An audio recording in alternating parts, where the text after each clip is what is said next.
2 years in a row, baby. Back to back. Do we have to talk about this? Oh, hell yeah.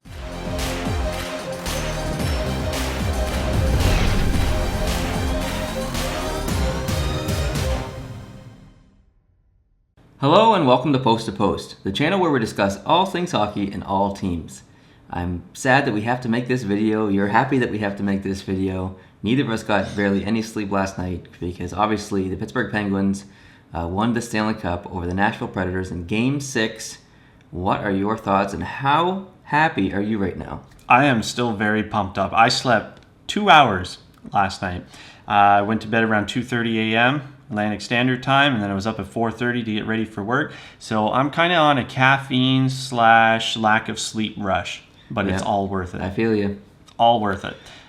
So last night, I was a little surprised, to be honest, because I predicted that Nashville would have won that game last night. Okay. And I really thought they would have, given that Nashville atmosphere. Plus, Nashville's just been stellar at home. I really thought they would tie that back up and send it back to Pittsburgh for a Game 7. Yep, agreed. However, I am ecstatic that Pittsburgh were able to close it out because anything can happen in a Game 7. You can get one bad bounce, a goalie could give up one bad goal. Things can happen in a one-game scenario. So I'm glad it ended this way. All right, I have some questions for you. What are your thoughts on what happened in the first period with that goal that was called back? I didn't like it. That was actually very terrible because if that goal had counted, and in my opinion it should have counted, I think Nashville would have gained all the momentum and their chances of winning that game last night would have been that much higher.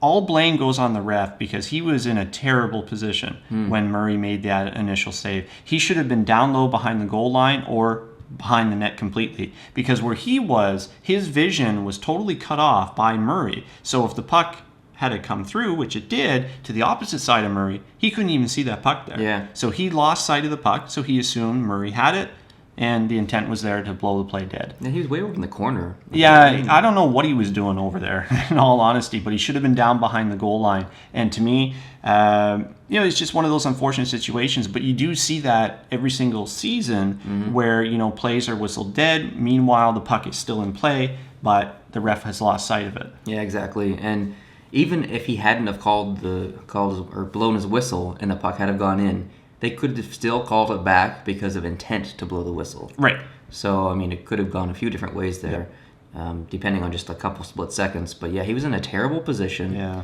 I was really angry at the time because I wanted Nashville to win, so I think my opinion was a little biased. So I didn't think it should have been a goal.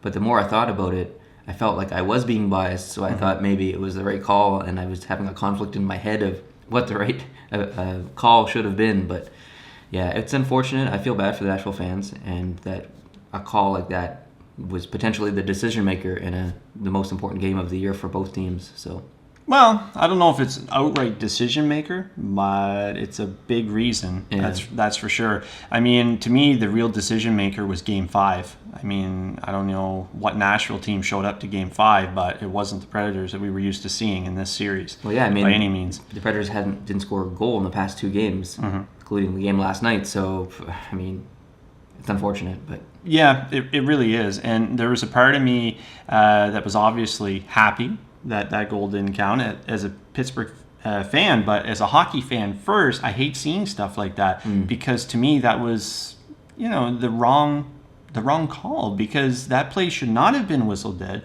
There shouldn't not have been intent to whistle it dead because that puck was clearly still in play, but unfortunately the ref lost sight of the puck. And it happens every season countless times.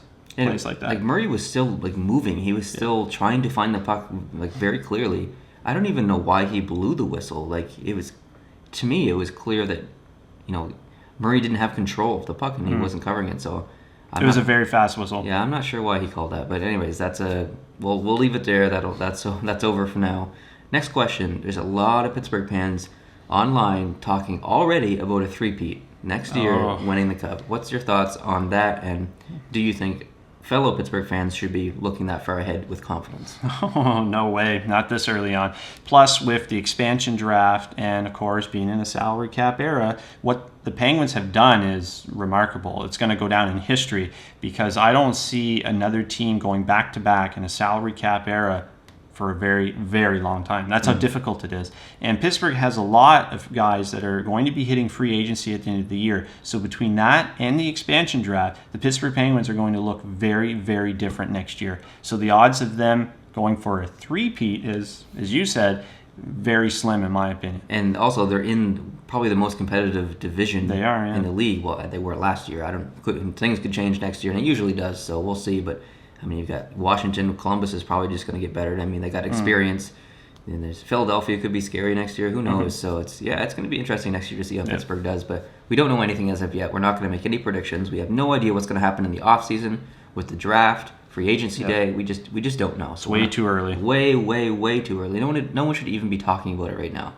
But even though I didn't want Pittsburgh to win, definitely congratulations to you. Congratulations to the Pittsburgh organization. Congratulations to all the Pittsburgh fans at home. I was happy in a way that Pittsburgh won because there's guys on the team that I was really happy for. Mainly Hainsey. Yeah. Because this was his first playoff ever in his career. And he went all the way. He won the Stanley Cup. Got to be happy for the guy. Yeah, and kudos to Crosby for giving Hainsey the cup first after Crosby did his little skate. If I remember correctly, Hainsey has been around 16 seasons. Correct me if I'm wrong. I believe it's 16. And believe it or not, out of those seasons, as you say, he's never once been in the playoffs. Now he goes to Pittsburgh. He gets his first taste of the playoffs, and now he's drinking out of the Stanley Cup. Yeah, it's amazing. It's amazing how stuff works out sometimes. It really is. As well as the guy who scored the game winner, Patrick Hornquist, who used to be a Nashville Predator, who went to Pittsburgh in the James Neal deal. So that's an interesting little footnote as well. And I don't know if anyone else caught this, but when Hornquist got the cup and he was doing his little lap, a fan threw something. I'm not sure what it is, but it missed his head by about 3 or 4 inches. Yeah, I did see that actually. Yeah, I don't know. Maybe it was just a towel or something. I'm not sure. I don't even know if Hornquist noticed it, but I noticed it right away when I was watching it. Who do you think was the best last night for the Pittsburgh Penguins? Your top 3 best performers last night? Last night, obviously, Matt Murray. He made some big saves. Absolutely. I would also put Carl Hagelin on that list as well. Okay. He's been a healthy scratch several occasions in the playoffs, but last night he was really on a mission, and that's why it kind of meant a lot for him to get that empty net goal, because he really deserved it, because to me last night was his best game in the playoffs.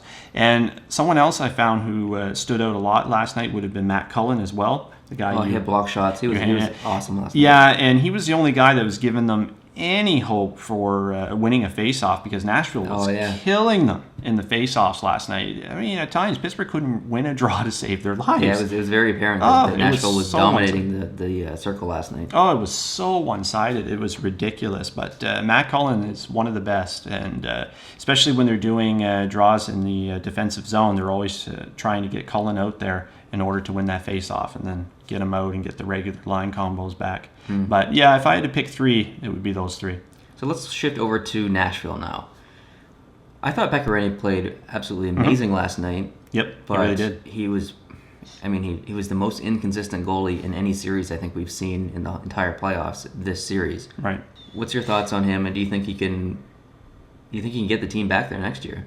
I really think so. I really think he can, because to me he's a world-class goaltender, and he's definitely, you know what, I'd probably put him in the top 5.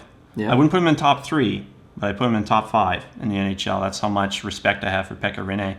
I wasn't a big fan of that Hornquist goal at all. I mean, when you see goals like that, especially from a goaltender perspective, let's say, a little weak to me, in my opinion. Pekka Rinne was a little off position, and Hornquist was able to just bank it off of him. Yeah, he likes to get out of his net. Yeah, if he had been hugging his post like he really should have been, especially when the puck was below the goal line or heading in that direction, that really would not have happened. Do you think that was goaltender interference? No, I don't. I don't think so either. I don't even think he initiated any contact with Pekka Rinne. If anything, I'm sadly forgetting which Penguins player was going for the wraparound, and Rinne kind of stuck out his leg to slow him down. It might have been Kunitz, maybe. I'm not sure. I honestly forget which Penguins player it was, and I was surprised there wasn't an interference penalty on that. Yeah, that's what they were saying on NBC. I was watching the NBC feed just because I was as well. NBC better than CBC, but or Sportsnet or whatever. But yeah, I don't know. I think he played. He was really good last night. There was times where he was out of his net a crazy amount, and I was worried, but that's just the style of hockey he plays. He's a very opportunistic goaltender style, so he can be very aggressive. Yeah, very aggressive at times. How did you feel about Nashville as a team? Probably the past 2 games, sorry, and they didn't score any goals, so obviously you have some things to talk about there. But I can't say nothing but good things about the Nashville Predators. Would I have predicted them to do what they did? My goodness, not in a million years. So I've always said that you have to lose in order to learn how to win, and I think what Nashville has gone through this year is only going to make them stronger for next year. And to me, that experience, I mean, you can't put a dollar value on that. You can't take that away because they've gained that. It's theirs now. And they're just going to feed off that and build off it for next year. And I think over the next several years, the Nashville Predators are going to be my powerhouse pick in the West. Yeah, it could be. I honestly believe they're going to be that good. I think they're going to be seated higher next year. I don't think they're going to get eighth. They'll probably be up in second or third, maybe. Yeah. Did you listen to PK Subban's comments after the game in his interview? Yeah, I did. How did you feel about that? Yeah, I did. Well, geez, I almost feel for the guys that are on the losing end in the Cup final, doing interviews. But you got to give mad respect to a lot of them because I'm sure a lot of them don't want to do it. They really don't. But you got to give respect to those guys that are willing to do it and just kind of, pour their hearts out there. Like I also watched and read stuff about Ellis as well, things that he said after the game and so on. But no, I think he kind of went about everything the right way.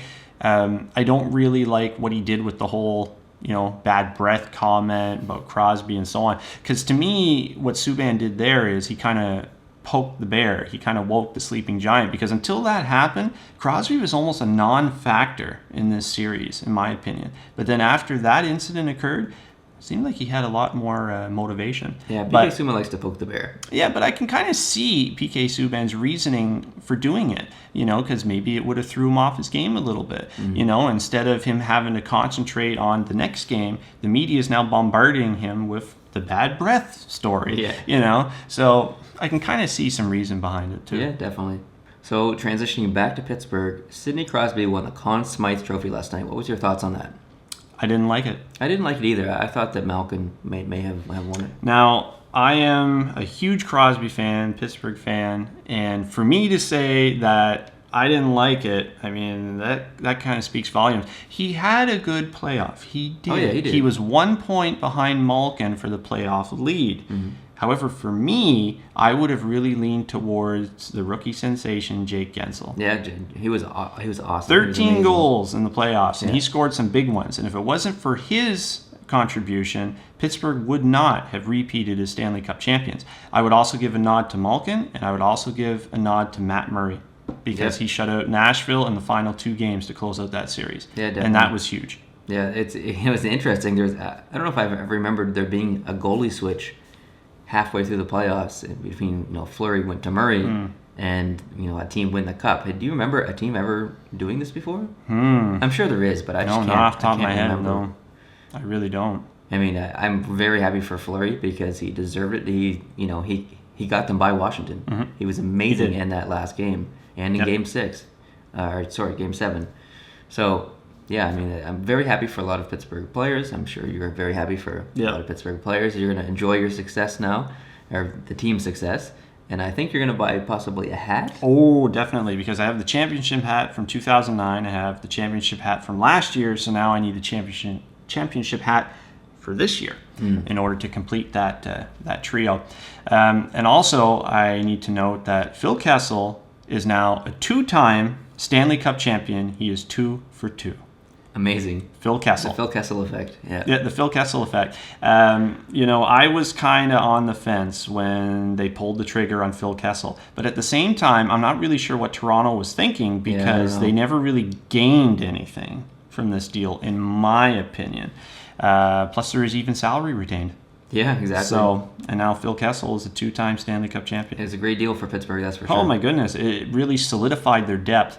And sadly, I think that was the ultimate factor in this series with Nashville, the depth up front, especially when Nashville could not put the puck in the net the final 2 games, whereas the Pittsburgh Penguins were able to do that with their depth up Absolutely. front. Well, let's wrap it up there. I've worn my Red Wings hat in homage to the last team to win 2 Stanley Cups back back-to-back, 97-98, the Detroit Red Wings. And I've worn my San Jose shirt in hopes that the good luck that's going on here with Pittsburgh will rub off onto my San Jose Sharks. And hopefully next year, as we look forward, the San Jose Sharks can get back to the finals. Like you said before, you must lose to learn how to win. Yes. So my hopes are that the San Jose Sharks do better next year, and hopefully they do so. All right, guys, thank you very much for watching. We really appreciate it. Let us know down in the comments below how you feel about the Pittsburgh Penguins winning the Stanley Cup this year, and who's your pick next year to win the Stanley Cup. I know it's early, but I want to know who's your pick next year to win the Stanley Cup. And don't pick your favorite team. Don't be biased. Really think about it. If you like this video, hit the like button. If you're new here, hit the subscribe button, and we'll see you in a future video. Adios. I finally got a prediction right. Okay.